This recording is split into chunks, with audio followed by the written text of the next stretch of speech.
المرجع لله لا حول ولا قوة إلا بالله العلي العظيم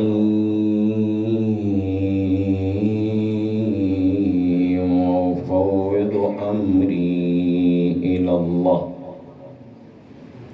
إن الله بصير بالعباد. السلام على من غسله دمه والتراب كافوره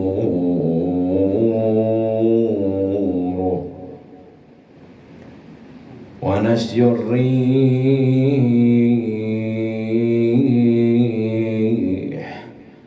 أكفانه يا غريب يا مظلوم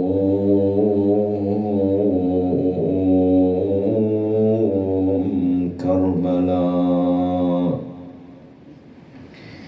أبكي الذي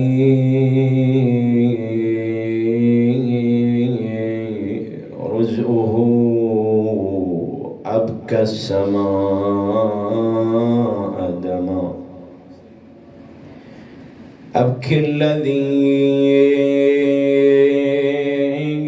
رزقه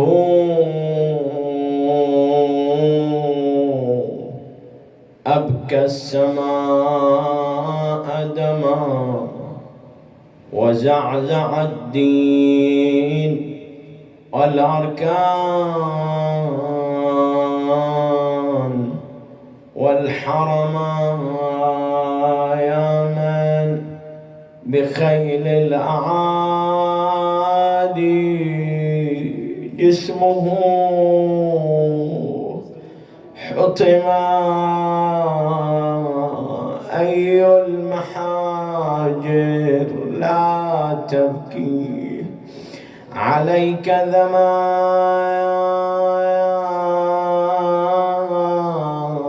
أبكيت والله حتى محجر الحجر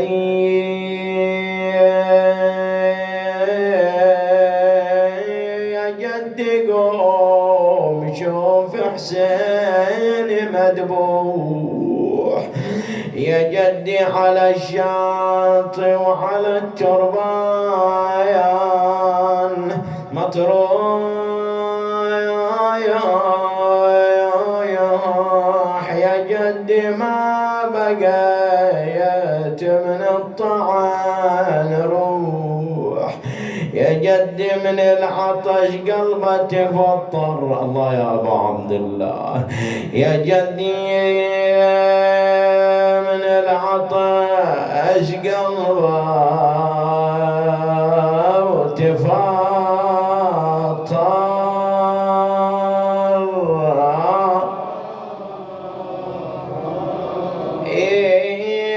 يا جدي الرماح بفاذة ذنه يا جدي الخيل صدر رضنه ولظ العظم سالم ما تكسر. الله يا أبو عبد الله والله ما ظل عظم سالم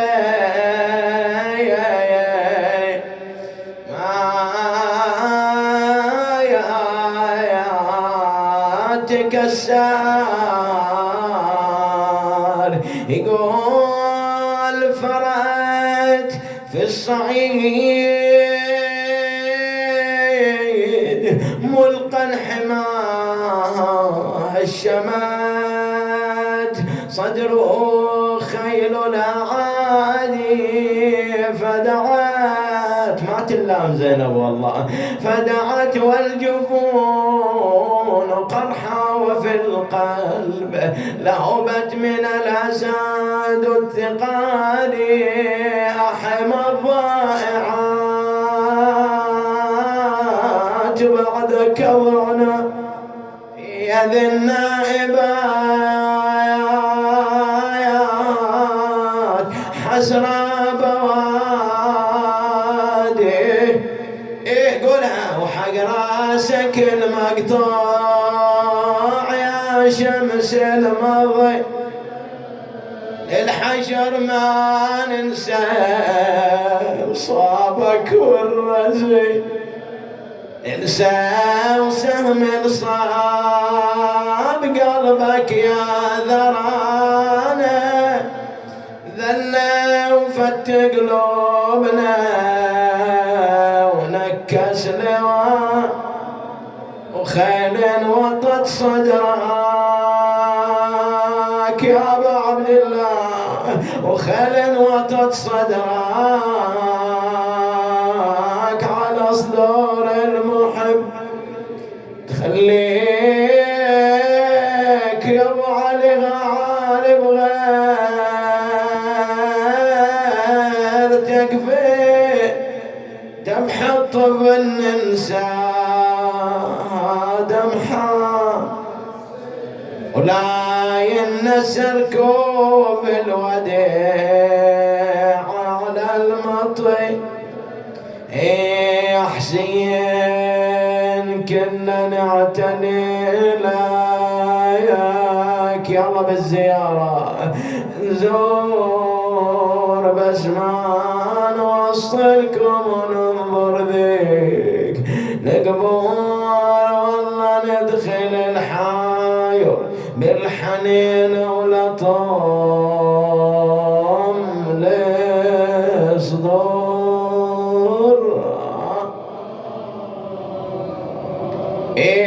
ونشوف بعد رجلك علي حسين مدفون وتهيج عبرتنا ويقرح ماي العيون نتذكر وقوفك عليه بقلب محزون محن الضغار ويتصيح يا بني قطعت بي بعد المشتاق وين يروح يقولوا بكل فريضة راح للحاير الشيء ومن مشهدك تطلع وتقصد للشرق زور القمر الازهار ابو جفوف القطر شيال رايتكم وسور الحاشميه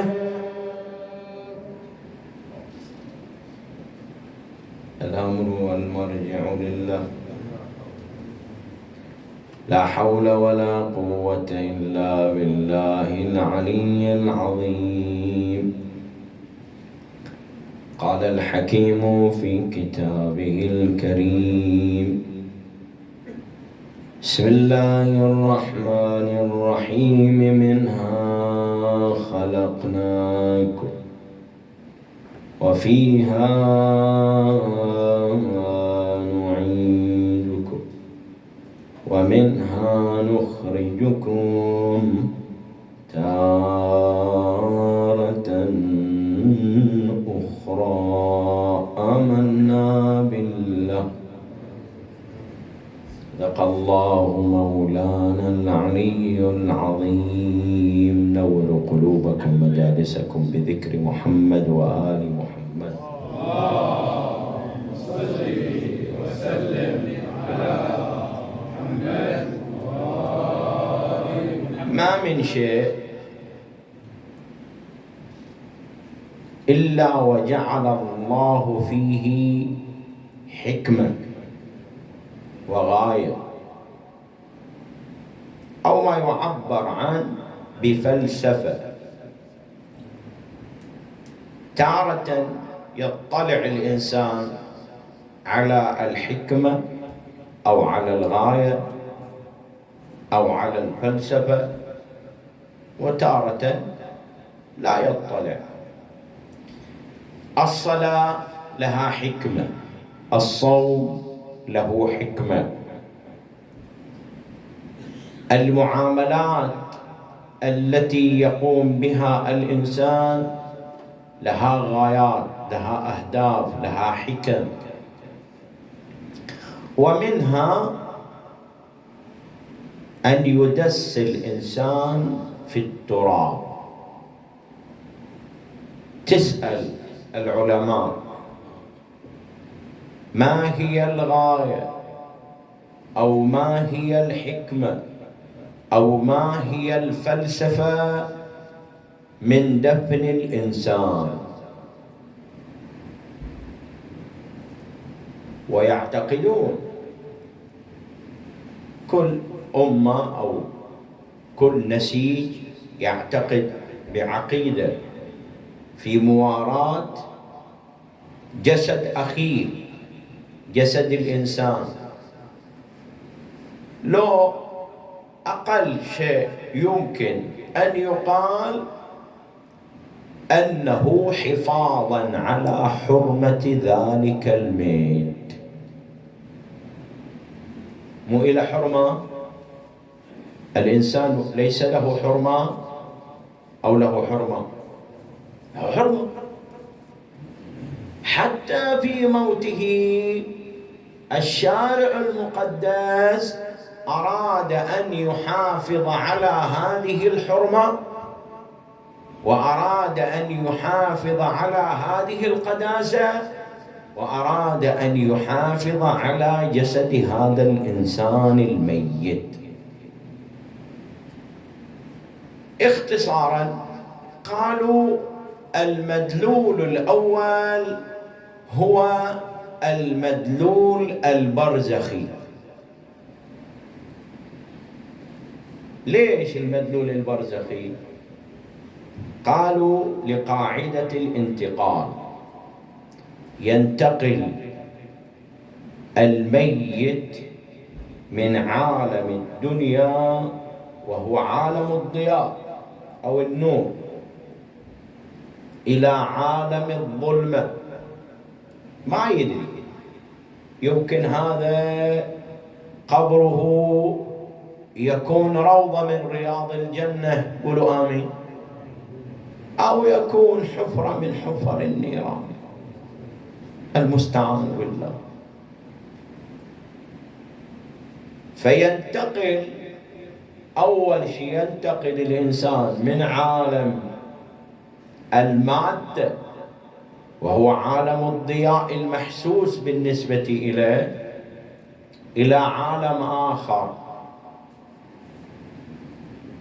ما يدري الإنسان، لكن أعمالنا على خير.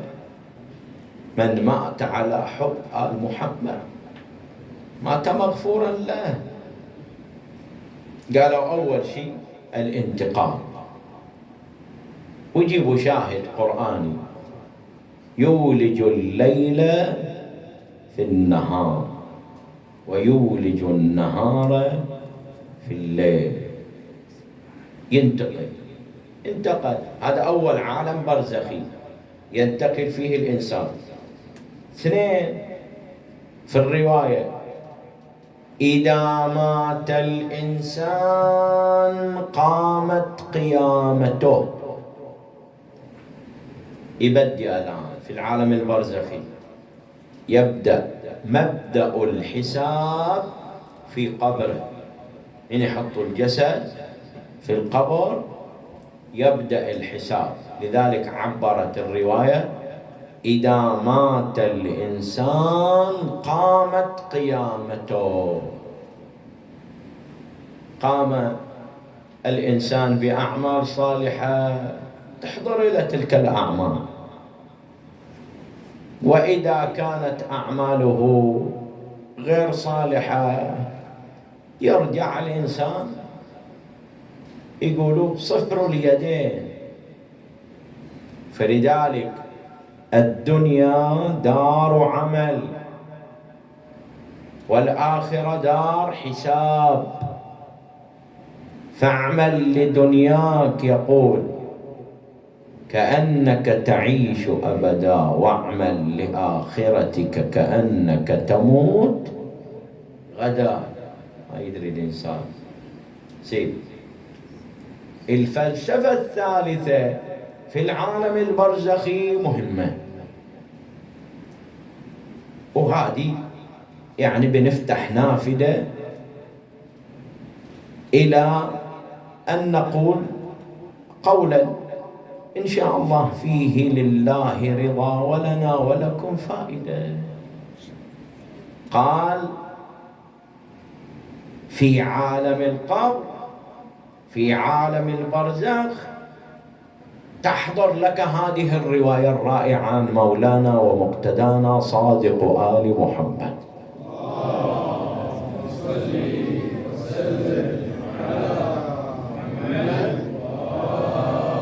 قال من مات، اسمعها وتأمل فيها ودقق في معناها، لأن هذه لازم تصير حاضرة في وجدان كل واحد منا.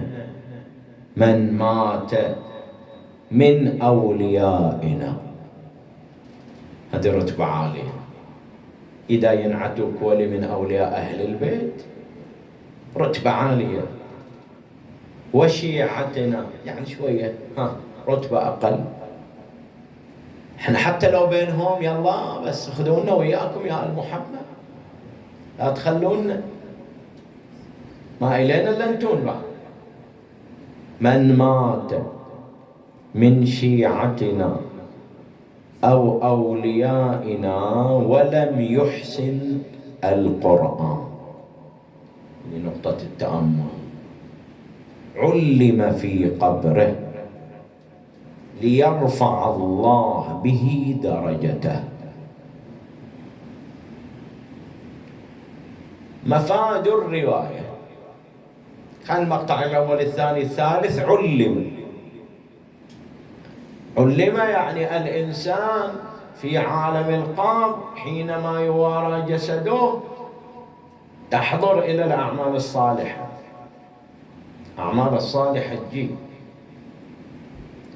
نقصت درجة مني، يلا الأستاذية عام إليكم، نقصت درجة من الطالب دفع.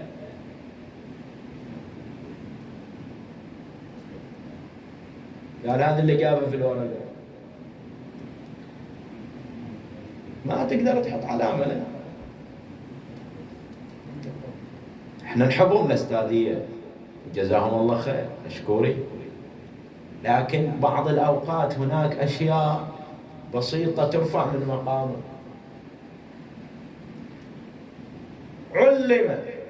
علم يعني ماذا؟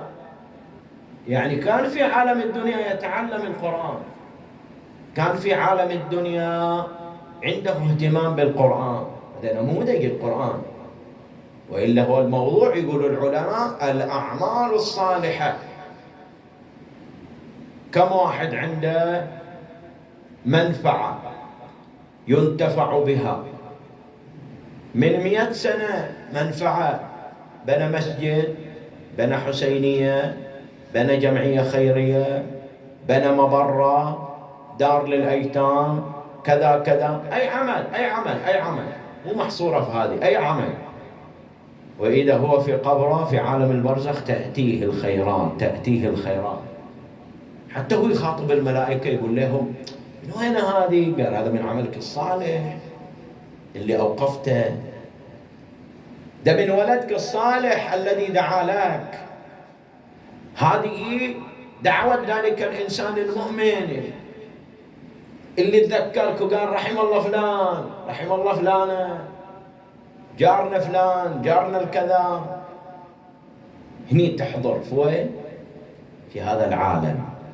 هذه من منافع عالم البرزخ. لذلك احنا نقول هالكلمة التي إن شاء الله فيها لله رضا ولنا ولكم فائدة ومنفعة. شكر الله سعي الآباء والأمهات اللي حافظوا على هالمآتم، حافظوا على هالمآتم بعد. وانتم السواد، الرواية عندنا في ما قاله إمامنا الصادق عليه السلام، وإمامنا الرضا عليه السلام، وإمامنا الكاظم عليه السلام، قال: أيكثرون السواد؟ قال: بلى. لين شيعتكم اللي يحضروا المآتم، مآتم بدون هالحضور، بدون هالتفاعل، يمكن أبو الماتم يهون، لكن إذا حصل تفاعل وحصل حضور وحصل اهتمام وحصل سعي وحصل صارت المؤازرة من الجميع.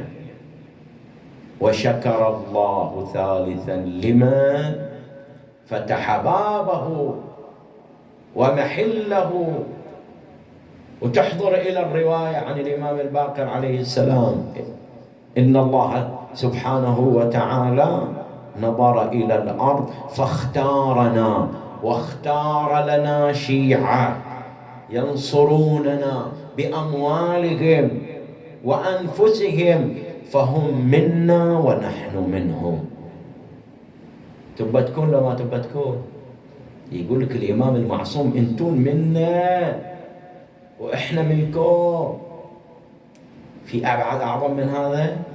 هذا من أروع ما يمكن أن يسجل في روايات أهل البيت عليهم السلام. فعندنا الأول المدلول البرزخي، ثاني مدلول أخلاقي. أخلاقي ما يصير بعد إذا قالوا إنسان متوفى مو كل واحد يصدر عنه إلا أنه يقوم بتشييعه وتغسيله وتحنيطه صحيح هو أمر كفائي، إذا قام به البعض سقط عن الآخر، لكن فيه اهتمام. فلان له بشيعه، فلان له بالروح فاتحته، فلان كذا. هذا مدلول أخلاقي. ما يترك الإنسان. أنت مو بس إنسان، أنت حتى لو تشوف أجلكم الله حيوان أو كذا، تقوم تسعى أنك تواريه، تسعى أنك تواريه. ثالث مدلول عقائدي. الله ماذا قال في كتابه؟ منها خلقناكم وفيها نعيدكم ومنها نخرجكم. قال: واجعلني. يقول إذا أنت تبغى هالأمنية هذه، حافظ على هالدعاء: من أنصاره وأعوانه والمقاتلين بين يديه والمستشهدين تحت لوائه. متى؟ قال: وأخرجني من قبري مؤتزرا كفني شاهرا. لذلك يقولوا الكفن، روح اشتري لك مثل ما أنت تشتري أفضل ثياب، روح اشتري لك أفضل كفن حتى تطلع به. شاهرا سيفي مجردا قناتي ملبيا. مو تقول له لبيك يا داعي الله؟ وينك عن الحسين يوم قال هل من ناصر اليوم؟ وينك عن الحسين اليوم اللي قال أين من يقدم لي جواد منيتي؟ وإذا هي الحاضرة من؟ زينب تقدم لأخيها جواد منيته. أرأيت أختا أقسى من أختك زينب تقدم لأخيها؟ لا والله. سلام على الحوراء ما بقي الدهر وما أشرقت شمس وما طلع البدر. سلام على القلب الكبير وصبري بما جرت حزنا له الأدمع الحمر.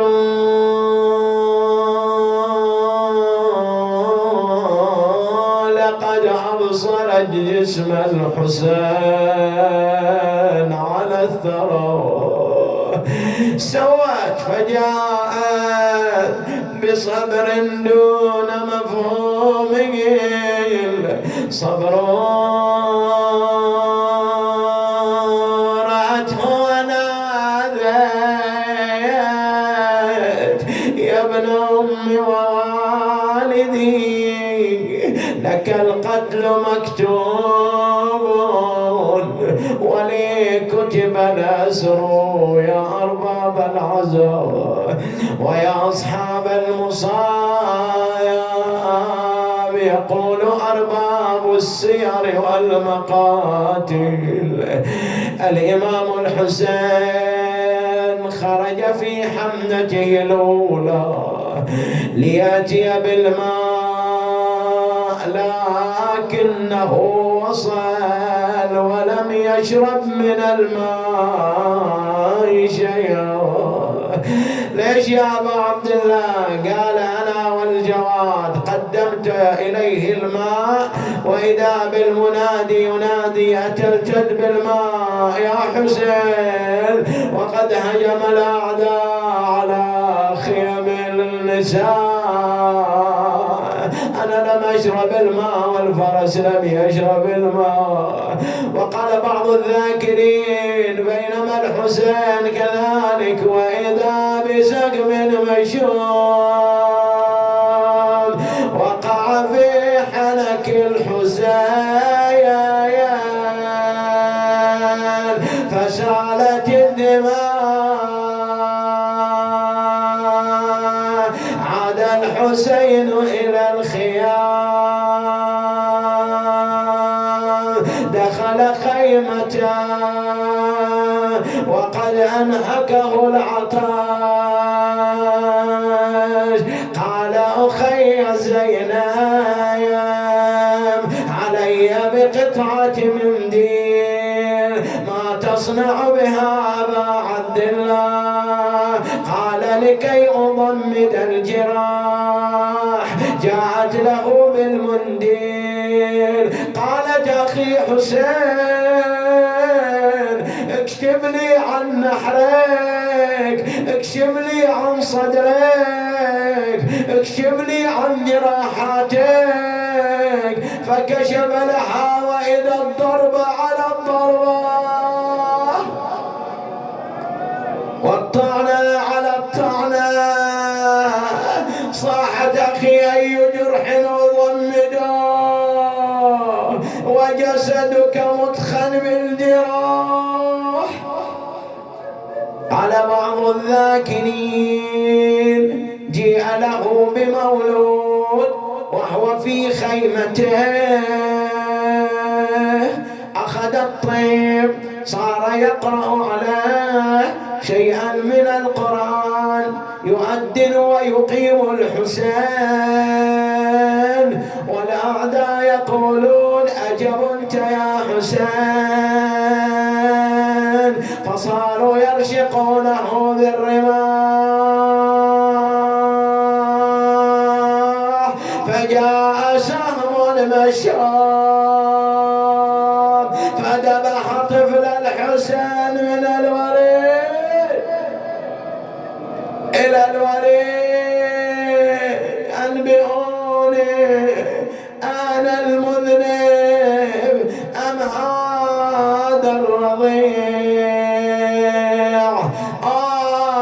جاءت سكينة أبا أسقيت أخي ماء وجئتني بفاضل. قال لا خذيه مذبوح من الوريد إلى الوريد.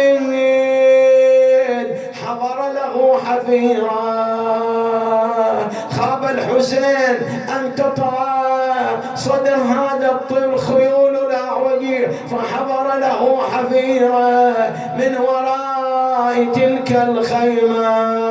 ويوم عاشوراء بعد أن وزعت الرؤوس وإذا بقبيلة لم تأخذ رأسا فعنا لهم رجل وقال إني رأيت الحسين قد وضع أضيحها هنا. فنبشوا الخاب واستخرجوا الطيب يا الله واحتزوا رأسه ورضيعوا بدم الوريد مخضب فاطلب رضيعا.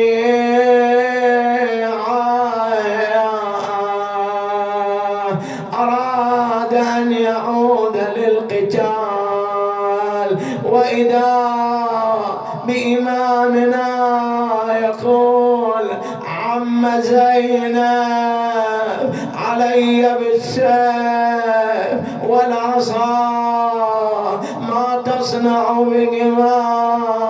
قال أما السيف أدب عن أبيه وأما العصا أتوكل عليها. صار يمشي ويكبو على حر وجهه. فلما أبصره الحسين عاد واحتمله وأدخله إلى الخيمة. أخي زينب هذا ولدي علي إمام وابن إمام، امتثلن قوله واطعنا أمره. فصار يسر والنساء من حوله. ماذا يقول له؟ وأبلغ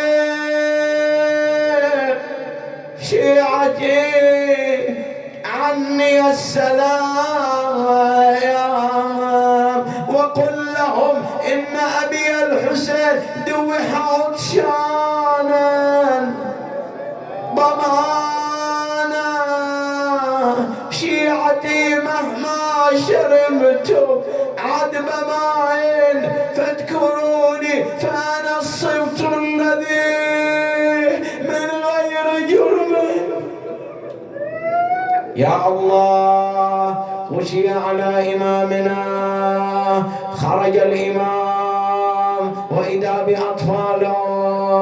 هذه تقول أبا عبد الله نحن عطاشا، وتلك تقول أبا عبد الله إن رأيت عمي العباس فقل له فليأتني بالماء. وزينب تنظر إلى هذا الموقف. يا الله جذبت الأطفال أدخلتهم إلى الخيمة. أشرت على الحسين روح أبو علي أنا بعيني لا باري وأنا بروحي لا سكت لك أنا أتمنى كاني. اي والله تتمنى ان تموت دون الحسين.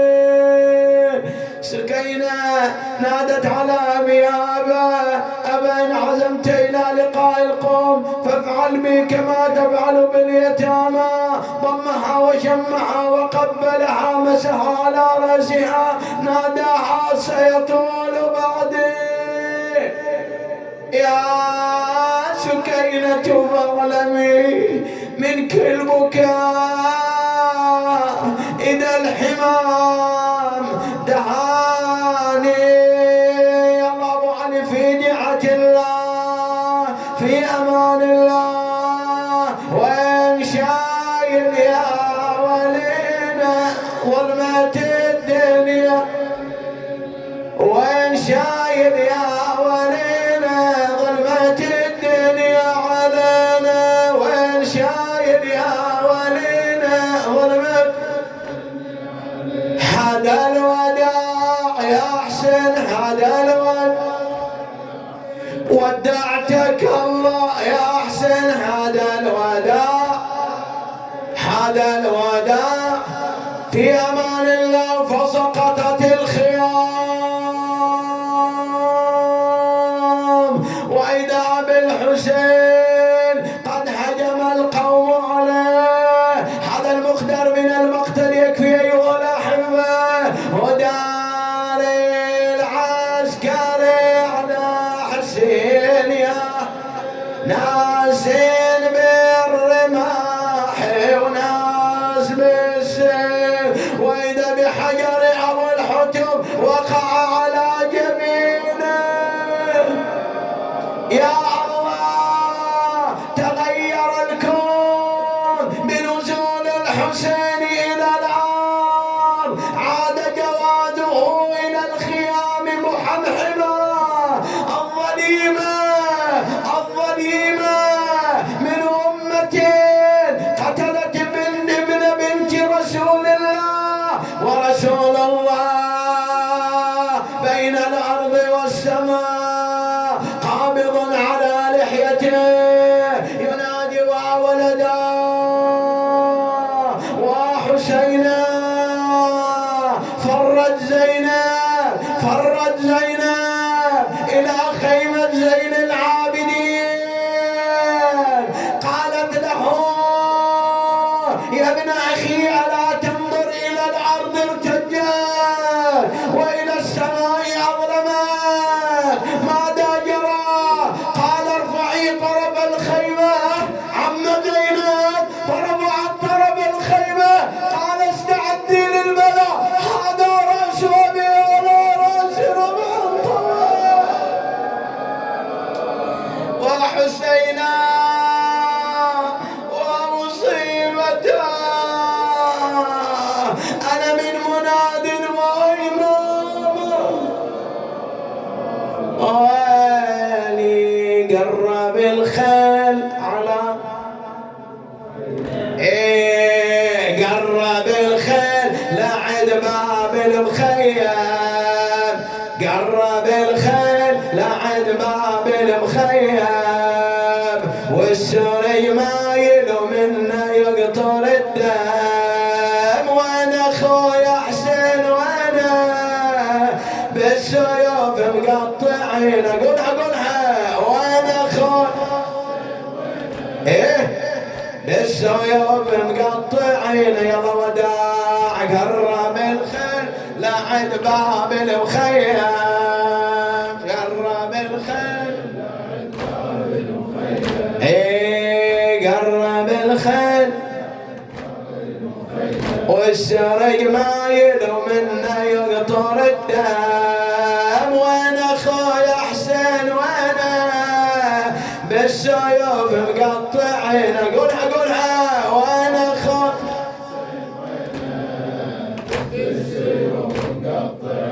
زينب تشوف رجع للخير خالي، زينب تشوف رجع للخير خالي، صارت تصيح يا ويلي وويل حالي، يا مهر وين تركت حسين غالي، وانا اخويا حسين وانا بالسيوف مقطعين. هذا جوابك وانا اخويا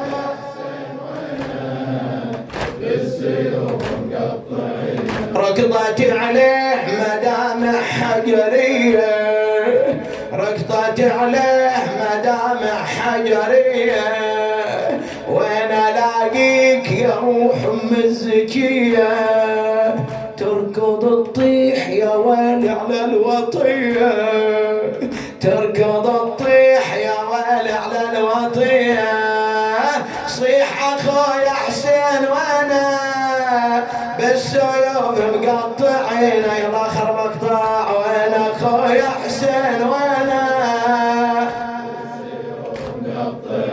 ويلي ويله وقع من فوق بهرة يا زهراء، ويلي ويله وقع من فوق مهرة، والسهم جاه هشم ويلي لصدره، والسهم جاه هشم ويلي لصدره، وين تبكيك وشوفي يا زهرة، ظلت تصيح ظل يصيح بونينا، ظل يصيح بونينا، بالسيوف مقطعينا، وين اخويا حسين وانا بالسيوف مقطعينا، قرب الخيل لعد ايه والسرج مايل منه يقطر الدم، وانا خويا حسين وانا بالسيوف مقطعنا، وانا خويا حسين وانا بالسيوف. إلهي أمن يجيب المضطر إذا دعاه ويكشف السوء. يقولوا لنا نقرأ الدعاء شيخنا، قرينا الدعاء قاموا الجماعة ختام المجلس هذا الدعاء. عتبوا علي قالوا شيخنا لازم تقرأ الدعاء. إن شاء الله أقرأ الدعاء صادق دقيقة، هي أقل من دقيقة بعد. إلهي أمن يجيب المضطر إذا دعاه ويكشف السوء، أمن يجيب المضطر إذا دعاه ويكشف السوء، أمن يجيب المضطر إذا دعاه ويكشف السوء. إلهي اقض حوائجنا، إلهي يسر مطالبنا، إلهي فرج عنا وعن أحبتنا، إلهي أعدنا على هذه الليالي في خير وعافية وسلامة في أنفسنا وأهلينا وذوينا والمؤمنين والمؤمنات. تقبل منا هذا القليل يا رب العالمين، واجعله عندك كثيرا بمحمد وآله الطاهرين. عجل ثم قرب الفرج والعافية إلى أرواح والدينا ووالديكم والعلماء والشهداء والمؤسسين لهذا المأتم المبارك الشريف. الفاتحة تسبقها صلوات.